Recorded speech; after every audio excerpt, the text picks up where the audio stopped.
स्वागत है हमारे YouTube चैनल में। आज की इस वीडियो क्लास 9 के सभी विद्यार्थियों के लिए इंपॉर्टेंट होने वाला। जितना भी विद्यार्थी 5 जुलाई को एग्जाम देने वाले हैं, जितना भी विद्यार्थी 5 जुलाई को एग्जाम देने वाले साइंस का, उनके लिए आज की इस वीडियो बहुत इंपॉर्टेंट होने वाला है। आज के इस महा एपिसोड का वीडियो और आज का वीडियो आपको जो इसका फायदा आपको 5 जुलाई को साइंस का एग्जाम में पता चलेगा। इसलिए आज की इस वीडियो पर शुरू से लेकर अंत तक बने रहेगा, क्योंकि आज की इस वीडियो में विज्ञान यानी साइंस का आपका जो 5 जुलाई को जो आपका एग्जाम हुआ उसका मोस्ट भी सब्जेक्टिव प्रश्न को लेकर आए, जो आपका डायरेक्ट एग्जाम में पूछा जाएगा। जी हाँ, जो आपका डायरेक्ट एग्जाम में 5 जुलाई को साइंस के एग्जाम में पूछा जाएगा। इसलिए आप जो वीडियो को शुरू से लेकर अंत तक देखिएगा, एक भी प्रश्न को मिक्स नहीं करना है, एक भी प्रश्न को मिक्स नहीं करना है। सभी प्रश्नों को अच्छी तरह से देखना है, बिल्कुल अच्छी तरह से देखना है और वीडियो को अंत तक देखना है। अगर दोस्तों के साथ इस वीडियो को शेयर नहीं किए तो दोस्तों के साथ इस वीडियो को जरूर शेयर कीजिए और चैनल पर पहली बार आए तो चैनल को सब्सक्राइब करके साथ ही बेल आइकन को प्रेस कर नोटिफिकेशन को ऑन कर लीजिएगा।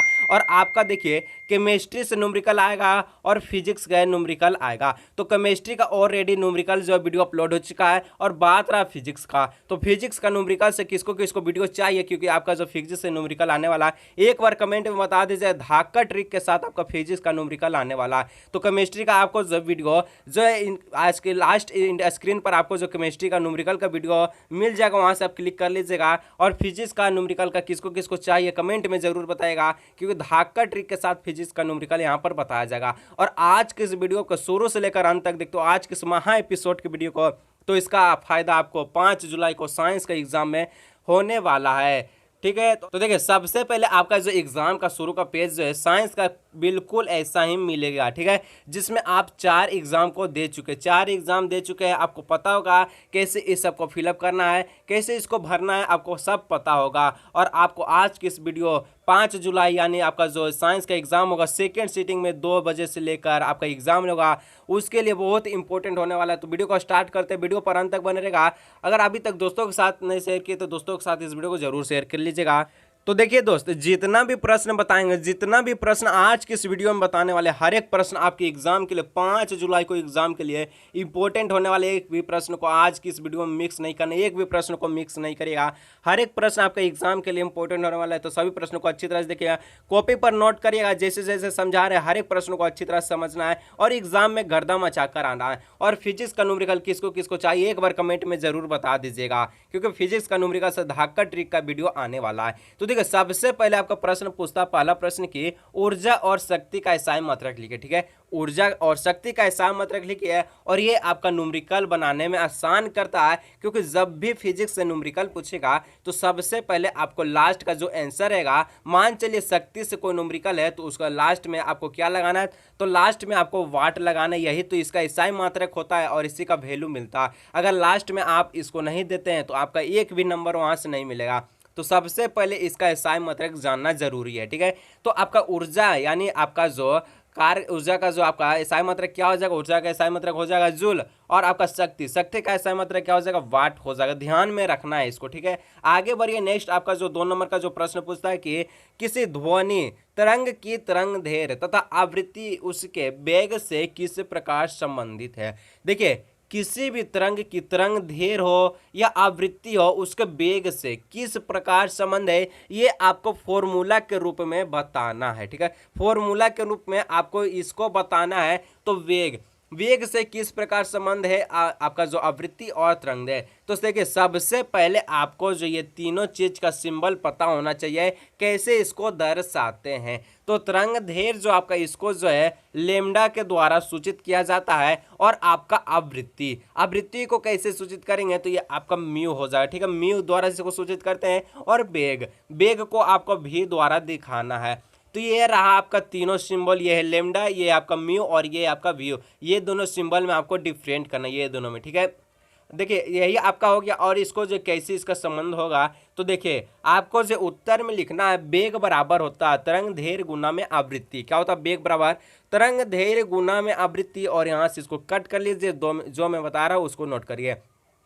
और अर्थात में लिखना है, अर्थात में क्या लिखना है, तो वेग का सिंबल होता है वी और तरंग दैर्ध्य का आपका होता है लेमडा, जो कि इस प्रकार का होगा। और गुना में आवृत्ति का होता है म्यू। एकदम सेम ऐसा ही लिखिए, कोई दिक्कत नहीं है, यहाँ से फुल नंबर मिलेगा। ठीक है, आगे बढ़िए। नेक्स्ट जो आपका प्रश्न पूछता है H2O का आणविक द्रव्यमान का परिकलन कीजिए। ठीक है, H2O का आणविक द्रव्यमान का परिकलन कीजिए। तो देखिए सबसे पहले आपका जो H2O जो है ये किसका सूत्र है, तो ये आपका जल का रासायनिक सूत्र बोलते हैं H2O को। और H2O जो है इसका आणविक द्रव्यमान निकालने के लिए सबसे पहले आपको H2O यानी आपको जो इसमें हाइड्रोजन है और ऑक्सीजन है, तो ये दोनों का आपको परमाणु द्रव्यमान पता होना चाहिए। तो परमाणु द्रव्यमान पर एक वीडियो अपलोड हो चुका है, उसे देख लीजिएगा। आपको जो वहाँ पर न्यूमेरिकल्स भी सॉल्व कराया गया है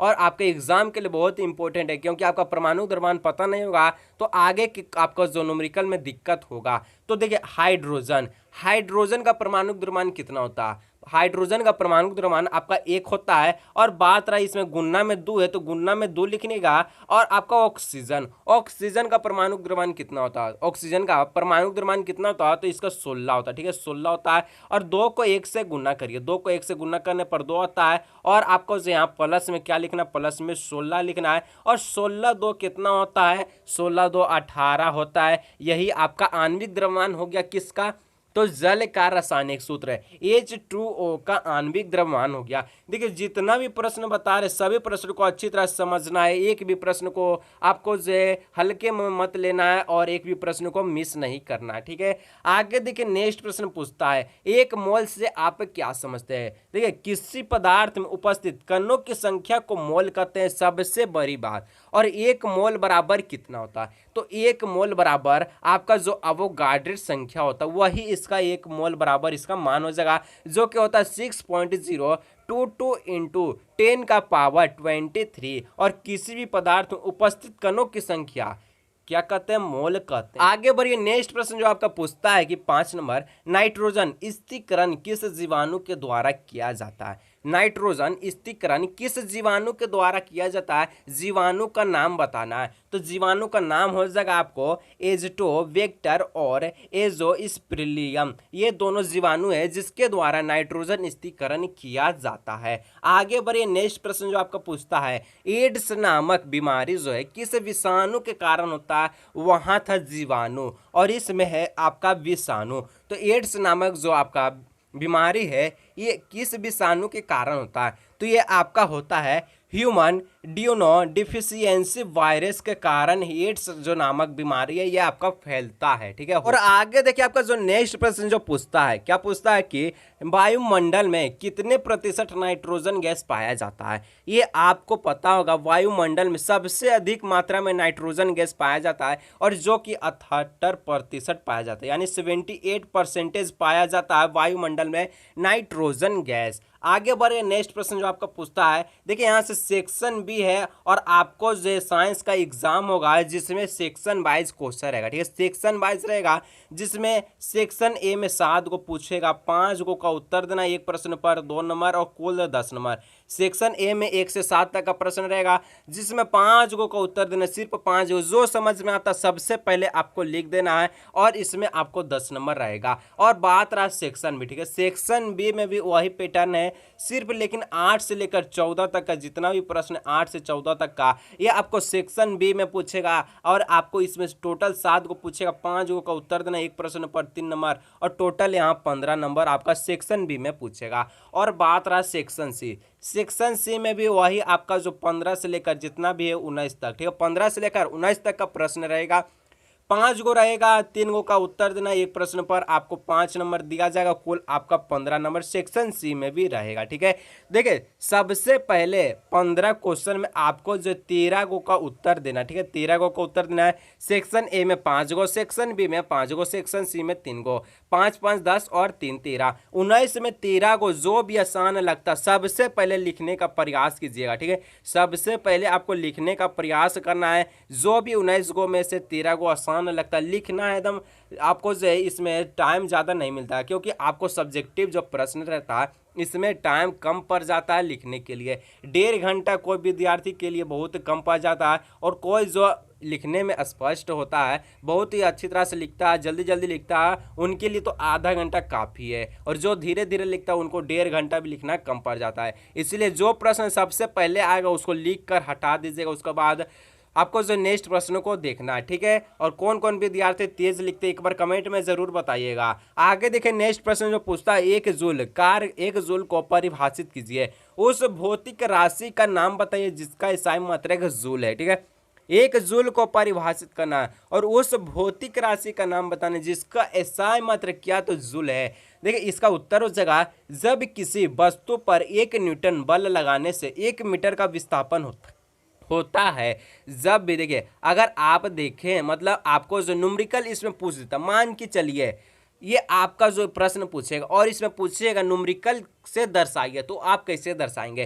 तो देखिए सबसे पहले आपको पता होना चाहिए, क्या पता होना चाहिए कि आपको जो है डब्लू बराबर क्या होता है, यानी कार बराबर आपका होता है एफ एस होता है, एफ एस होता है। और डब्लू का एसआई मात्रक आपका जूल होता है और एफ यानी फोर्स का एसआई मात्रक न्यूटन होता है। और आपका बात रहा एस यानी विस्थापन, इसका एसआई मात्रक मीटर होता है। ये आपको क्लियर रखना है। और मान के चलिए आपको जो है इसमें एक फोर्स जो आपका 1 न्यूटन है और आपका विस्थापन भी 1 न्यूटन है, 1 गुना 1 करेंगे तो आपका कार्य कितना आएगा, कार भी आपका 1 आ जाएगा। सिंपल न्यूमेरिकल पूछेगा, सेम इसी प्रकार बनाना, कोई दिक्कत नहीं है, गर्दा मचा कर आइएगा।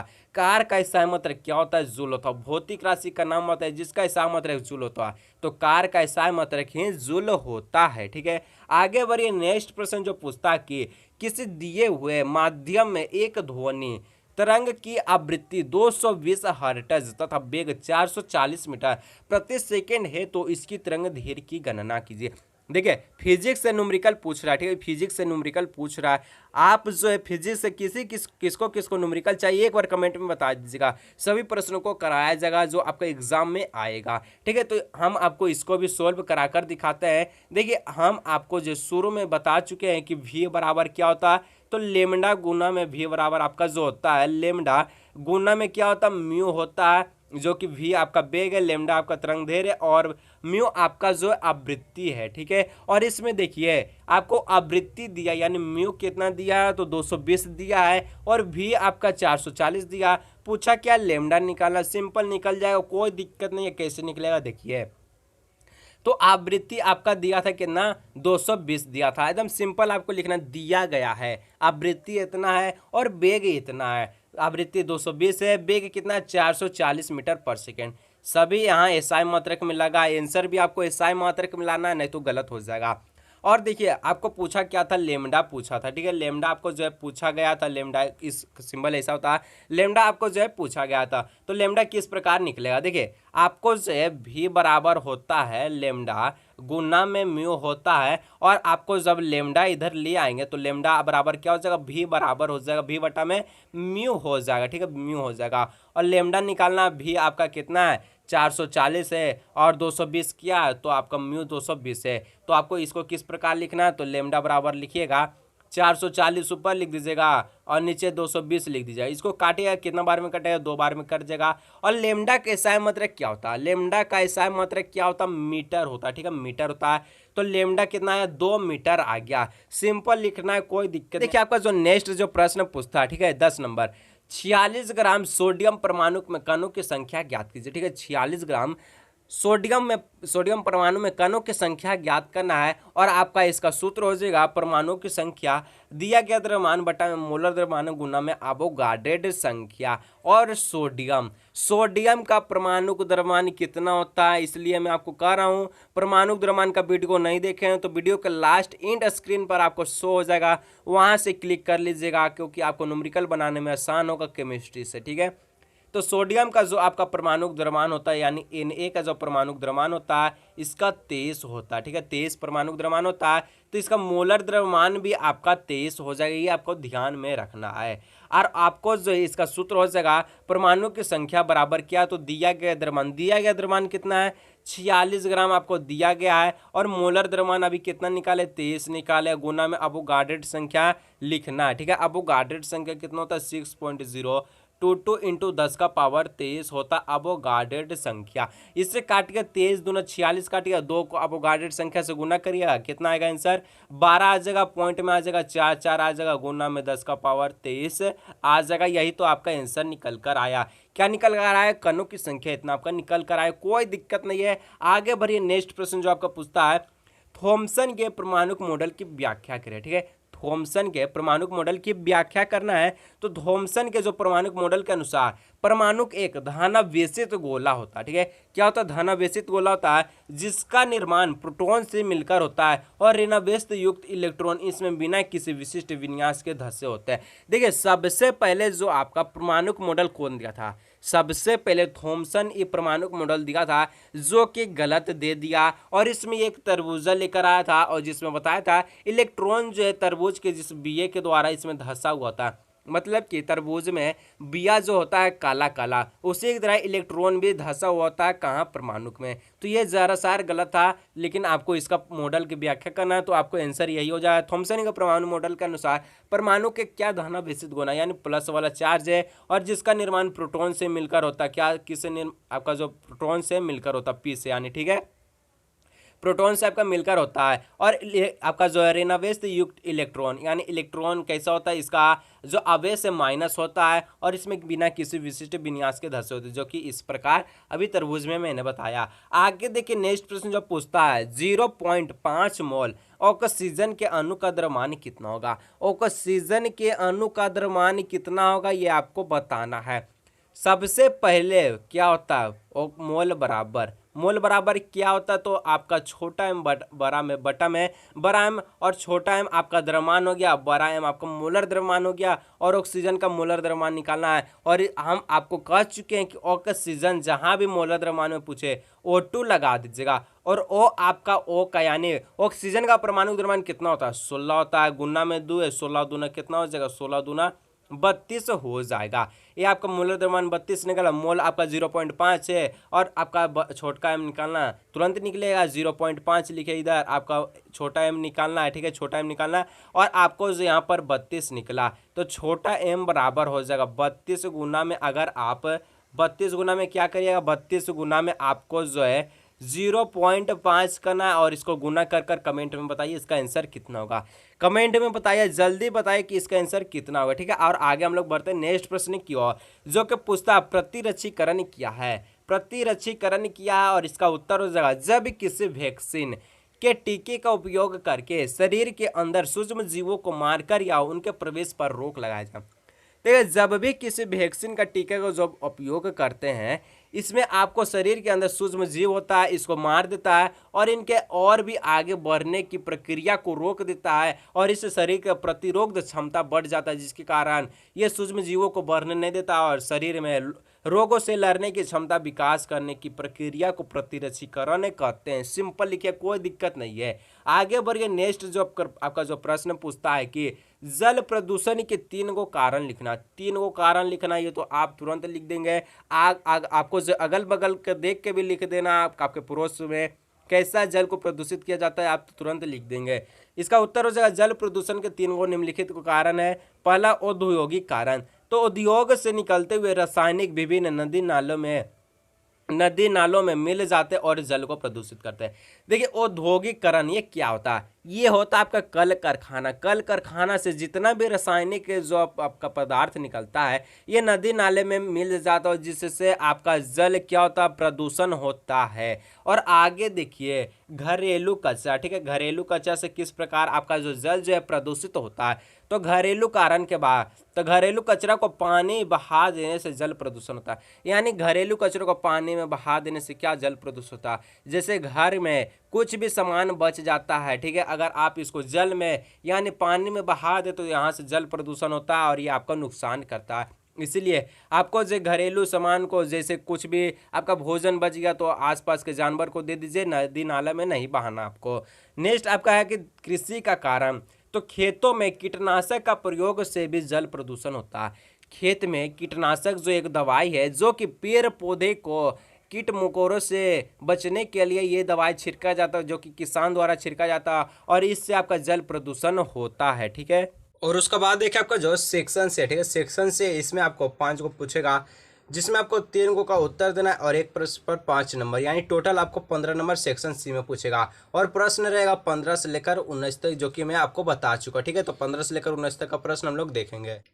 तो देखिए आपका जो 15 नंबर का जो प्रश्न पूछा, देखिए इसमें 2 प्रश्न पूछे, ठीक है, एक ए पूछेगा और बी, यानी 2 प्रश्न आपका 15 नंबर में पूछेगा, क्योंकि आपका जो ये प्रश्न 5 नंबर का, इसलिए इसमें ज़्यादा पूछ रहा, ठीक है। तो देखो प्रश्न पूछता है, जब किसी वस्तु पर लगने वाला बल उसके विस्थापन की दिशा में हो तो किया गया कार्य का व्यंजक लिखे, ठीक, किया गया कार्य का व्यंजक लिखे। यानी सिंपल आपको इसमें पूछता है क्या कि कार्य का सूत्र क्या होता है। तो कार्य का सूत्र होता है आपका, कार्य बराबर आपका होता है क्या, बल गुना विस्थापन, जो कि मैं आपको आगे बता चुका था कि W बराबर FS आपका होता है, ठीक है। और आगे इसमें बी नंबर में पूछता है कि 1500 किलोग्राम आपका जो द्रव्यमान की एक कार, जिसमें आपको प्रारंभिक वेग दिया, ठीक है, 30 किलोमीटर पर घंटा आपको दिया है पर आवर, और वेग से चल रही है, और वेग को यानी अंतिम वेग आपका 60 किलोमीटर पर आवर दिया है, तक बढ़ाने में किया गया कार्य ज्ञात कीजिए। मास आपका दिया है, एम आपका कितना दिया, एम आपका जो 1500 दिया है, और आपका यू को कहते हैं प्रारंभिक वेग, इस आपका जो 30 दिया है, और आपका भी कितना दिया, तो भी आपका 60 दिया है। ये दोनों आपको ध्यान में रखना है किस में दिया है। ये आपका जो दोनों का दोनों आपका किलोमीटर पर आवर में दिया है, और आपको सबसे पहले ये दोनों को मीटर पर सेकेंड में करना होगा, ठीक है। मीटर पर सेकेंड में करने के लिए आपको सिंपल क्या करना होगा, तो 5/18 से आपको गुणा करने पड़ेगा दोनों को। तो देखिए आपको जो यहाँ कॉपी पर नोट करके बता रहा हूँ, क्योंकि आपको जो यहाँ से अच्छी तरह से समझ में आए। तो सबसे पहले आपको लिखना है मास कितना, 1500 दिया, 1500 kg है। यू यानी प्रारंभिक वेग, जिसको बोलते हैं, ये आपका 30 किलोमीटर पर आवर दिया, इसको मीटर पर सेकेंड में बदलना है। तो मीटर पर सेकेंड में बदलने के लिए 5/18 से हम लोग गुना किए, तो 30 गुना क्या हो जाएगा, 5/18 हो जाएगा। इसको सिंपल आपको छोड़ देना, ठीक है। आपको जो पॉइंट में लाएंगे तो इसको आंसर बड़ा हो जाएगा, और दिक्कत होगा आपको बनाने में ये न्यूमेरिकल को। आगे देखिए भी आपको कितना, 60 किलोमीटर पर आवर दिया, मीटर पर सेकेंड में सिंपल बदलना है, तो क्या लिखेंगे, 60 गुना 5/18। और इसमें कौन कार्य हो रहा है, ठीक है, कौन सा कार्य हो रहा है, तो इसमें आपका जो गतिज ऊर्जा इसमें हो रहा है, ठीक है, गतिज ऊर्जा हो रहा है। और गतिज ऊर्जा हो रहा है तो इसका कार्य का व्यंजक या इसका सूत्र क्या हो जाएगा, तो हाफ हो जाएगा MV का स्क्वायर हो जाएगा, माइनस हो जाएगा हाफ MU का स्क्वायर। देखिए सिंपल अगर आपको यहाँ पर आपको वेग, सिंपल वेग देता, ठीक है, वेग देता, तो आपको ये सिर्फ ये फॉर्मूला लगता। और इसमें आपका 2 वेग दिया, एगो प्रारंभिक वेग है और एगो अंतिम वेग है, तो इसीलिए आपको ये फॉर्मूला लगाने पड़ेगा, ठीक है। जहाँ भी प्रारंभिक वेग और अंतिम वेग पूछते ये वाला फॉर्मूला लगा दीजिए, कोई दिक्कत नहीं है। हाफ MV का स्क्वायर माइनस हाफ MU का स्क्वायर, और हाफ लिखना है, एम आपका कितना था, 1500 था, और MU का स्क्वायर आपका V का स्क्वायर, यानी अंतिम वेग आपका कितना था, 60 गुना 5/18, और इसका स्क्वायर चगा देना, यानी इस पर आपको 2 स्क्वायर चगा देना। उसी प्रकार माइनस देना, आपको लिखना हाफ, आपको जो है 1500 क्या, एम आपका 1500, मास आपका 1500 था, और आपका प्रारंभिक वेग कितना था, 30 था, 30 गुना 5/18 था, और इसको भी स्क्वायर आपको लगा देना। स्क्वायर लगाने के बाद आपको यहाँ लिखना है, हाफ लिखना है, गुना लिखना है। आपको देखिए ये वाला आपको जो 1500 लिख दीजिए, इसको 2 बार लिखिए, 60 गुना 5/18 2 बार लिख दीजिए। उसके बाद आपको माइनस देना है और हाफ लिखना है। आप 1500 आपका मास था, 1500 लिख दीजिए। और आपको यू स्क्वायर कितना था, यू स्क्वायर आपका जा 30 गुना 5/18, इसको 2 बार लिख दीजिए, स्क्वायर लगा 2 बार लिख दीजिए। आपका आपको ये सभी को कैलकुलेट करते हैं, ठीक है, सभी को कैलकुलेट करते हैं तो आपका आंसर आएगा 1,56,250। और इसका एसआई मात्रक आपका कार्य का होता है जूल, ये ध्यान में रखना, सभी को एसआई मात्रक के साथ लिखना है, ठीक है। और उसका बाद देखिए आपका जो 16 नंबर का जो प्रश्न पूछा, ठीक है, इसमें 2 प्रश्न पूछेगा। एक है आपको जो पूछता है कि अनुप्रस्थ तरंग तथा अनुदैर्घ्य तरंग में 3 गो अंतर स्पष्ट करना, 3 गो अंतर स्पष्ट करना, यानी 3 गो अंतर इसमें आपको खोजना, ठीक है। अनुप्रस्थ तरंग पहले देखेंगे। अनुप्रस्थ तरंग में माध्यम के जो कण है तरंग के संचलन की दिशा में लंबवत कंपन करता, पहला लिखेगा। दूसरा इसी में लिखेगा अनुप्रस्थ तरंग ठोसों तथा द्रवों के ऊपरी सतह में उत्पन्न होता है। तीसरा लिखेगा अनुप्रस्थ तरंग आपका जो है श्रृंग एवं गर्त के रूप में संचलित तो होता है। और आगे अनुदैर्घ्य तरंग, तो अनुदैर्घ्य तरंग जो आपका है, इसको पहले लिखेगा कि अनुदैर्घ्य तरंग जो है तरंगों में माध्यम के जो कण है तरंग के संचलन की दिशा में कंपन करता है। दूसरा लिखेगा इसी में अनुदैर्घ्य तरंग ठोस, द्रव और गैस तीनों माध्यम में संचलित होता है। तीसरा, अनुदैर्ध्य तरंग संपीड़न एवं विरलन के रूप में संचलित होता। ये रहा अनुदैर्ध्य तरंग और अनुप्रस्थ तरंग में तीन तीन अंतर। आगे देखिए, इसी में आपका जो 16 नंबर में दूसरा प्रश्न पूछता है, निम्न से संबंधित आवृत्ति का पाराश ज्ञात करें। पहला है कि आवर्त ध्वनि, अवश्रव्य ध्वनि इसका हो जाएगा 20 हर्ट्ज से कम और परव ध्वनि हो जाएगा 20,000 हर्ट्ज से ज्यादा। ठीक है, आगे देखिए नेक्स्ट प्रश्न पूछता है 17 नंबर की, रदरफोर्ड का परमाणु को जो मॉडल है, परमाणु का नाभिक मॉडल क्या था। ठीक है, तो देखिए रदरफोर्ड का जो मॉडल के रदरफोर्ड का परमाणु मॉडल निम्नलिखित है। पहला हो जाएगा, परमाणु का केंद्र धनावेशित होता है जिसे नाभिक कहते हैं। जो परमाणु का जो केंद्र है ये धनावेशित यानी प्लस होता है, जिसे नाभिक यानी न्यूक्लियस कहते हैं। और एक परमाणु का लगभग संपूर्ण द्रव्यमान यानी संपूर्ण भार यही होता है, कहाँ, न्यूक्लियस में होता है। दूसरा हो जाएगा, इलेक्ट्रॉन नाभिक के चारों ओर बढ़ते गोल मार्ग में चक्कर लगाता है चारों ओर। तीसरा हो जाएगा, नाभिक का आकार परमाणु के आकार की तुलना में क्या, तो बहुत काफी कम होता है। ठीक है, और आगे बढ़िए, इसी में आपका जो बी नंबर का जो प्रश्न पूछता है, रदरफोर्ड के परमाणु मॉडल में क्या कमियां थी। रदरफोर्ड के परमाणु मॉडल में क्या कमियां थी। ठीक है, तो नील्स बोर उन कमियों को दूर करने के लिए परमाणु का जो है क्या नया मॉडल बताया। सबसे पहले देखिए रदरफोर्ड का परमाणु मॉडल की क्या कमियां थी। तो रदरफोर्ड के परमाणु मॉडल के अनुसार इलेक्ट्रॉन परमाणु के नाभिक के चारों ओर चक्कर लगाते हैं जैसे ग्रह सूर्य के चारों ओर चक्कर लगाते हैं, परंतु इलेक्ट्रॉन वृत्तीय कक्षा में घूमते हुए स्थानीय नहीं बने रहेंगे, क्योंकि परिक्रमा के दौरान विकिरण के रूप में ऊर्जा मुक्त करेंगे, वे नाभिक से खींचे चले जाएंगे और नाभिक से टकराएंगे। इसी स्थिति में परमाणु अत्यधिक अस्थिर हो जाएगा और नष्ट हो जाएगा, जबकि ऐसी बात नहीं है। देखिए जो रदरफोर्ड परमाणु का जो मॉडल दिया था, इसमें इसका यही कमी था कि जो बता दिया कि देखिए जो आपका जो क्या बोलता है, इलेक्ट्रॉन जो है आपका जगह न्यूक्लियस के चारों ओर तो घूमते, ये बताया, सही बताया, लेकिन ये गोलाकार में घूमते हुए जो ये अगर इलेक्ट्रॉन जो इसका जो विकिरण होता है तो ये सीधा न्यूक्लियस से टकरा कर नष्ट हो जाता है। तो ऐसा बात नहीं है। और नील्स बोर ने इसको कैसे सुधारा, तो नील्स बोर के परमाणु मॉडल के अनुसार जो है देखिए, पहला हो जाएगा, इलेक्ट्रॉन केवल कुछ निश्चित कक्षाओं में ही चक्कर लगाता। ठीक है, इलेक्ट्रॉन जो कुछ निश्चित कक्षाओं में चक्कर लगाता और नील्स बोर के द्वारा 4 को कक्षा दिया गया था। सबसे पहला कक्षा हम आपको बता रहे शुरू वाला के था, और इसके 3 अंक वाला 3 आपको, इसके 3 जो बाद वाला आपको बताना कमेंट में। ठीक है, 3 बाद वाला आपको जो कमेंट में इसको बताना है कि नील्स बोर ने 4 कक्षा का नाम क्या क्या रखा था। आगे देखिए इसी में कि जब इलेक्ट्रॉन किसी निश्चित कक्षा में चक्कर लगाते हैं तो उनकी ऊर्जा का क्या विकिरण नहीं होता। मान के चलिए आपका जो इलेक्ट्रॉन जो है निश्चित कक्षा में चक्कर लगाए, निश्चित कक्षा में चक्कर लगा रहा है इलेक्ट्रॉन, इसका ऊर्जा का विकिरण कभी नहीं होगा। आगे बढ़िए, नेक्स्ट जो आपका 18 नंबर का जो प्रश्न है, संक्रामक रोगों को फैलने से रोकने के लिए विद्यालय में कौन कौन से सावधानियां आवश्यक है। आपको जो है संक्रामक रोग का इसका उत्तर जो संक्रामक रोग के फैलने के लिए विद्यालय में निम्नलिखित सावधानियां आवश्यक है। खांसते, यहाँ लिख दिया छींकते, खांसते हुआ छींकते समय रुमाल का उपयोग करके। दूसरा हो जाएगा विद्यालय परिसर को स्वच्छ रखकर। तीसरा हो जाएगा स्वच्छ पानी पीने का जल उपलब्ध कराकर। चौथा हो जाएगा वैक्सीन व टीके लगाकर। और पांचवा हो जाएगा टॉयलेट को साफ सुथरा रखकर। यानी अगर आप इस चीज़ों को फॉलो करते हो तो आप संक्रमित व्यक्ति के रोग में नहीं आएंगे। और संक्रामक रोग किसे कहते हैं, सबसे पहले संक्रामक रोग किसे कहते हैं, तो संक्रामक रोग ऐसा रोग है जिसमें आपको जो है रोगी व्यक्ति के संपर्क में आने से स्वास्थ्य व्यक्ति भी रोग बन जाता है। इसलिए संक्रमण व्यक्ति के आपको संपर्क में कभी नहीं आना चाहिए। ठीक है, और आगे देखिए आपका जो नेक्स्ट 19 नंबर का जो प्रश्न है, नाइट्रोजन चक्र का आलेख चित्र बनाते हुए व्याख्या करिए। तो देखिए ये जितना भी चित्र से संबंधित प्रश्न है आपका, उसका एक नेक्स्ट वीडियो आएगा। ठीक है, नेक्स्ट वीडियो आएगा जिसमें सिर्फ आपको चित्र से संबंधित प्रश्न कराया जाएगा। तो देखिए आपको जो इसी के साथ आपका यहाँ पर प्रश्न समाप्त हुआ। और अगर आप जो केमिस्ट्री का वीडियो नहीं देखे, केमिस्ट्री से न्यूमेरिकल का वीडियो नहीं देखे, आपको जो मोबाइल स्क्रीन पर शो हो रहा है तो वहाँ से क्लिक कर लीजिएगा। और आपको इसमें फिजिक्स का किसको किसको चाहिए न्यूमेरिकल कमेंट में जरूर बताएगा। और आपको जो चित्र से संबंधित प्रश्न किसको चाहिए ये भी कमेंट में जरूर बताएगा। और दोस्तों को शेयर नहीं किए तो दोस्तों को अभी तक शेयर नहीं किए तो दोस्तों को शेयर कर लीजिए। और जहाँ दिक्कत होता है साइंस में कमेंट में जरूर बताया जाए। तो चलिए मिलते हैं अगले नेक्स्ट वीडियो में।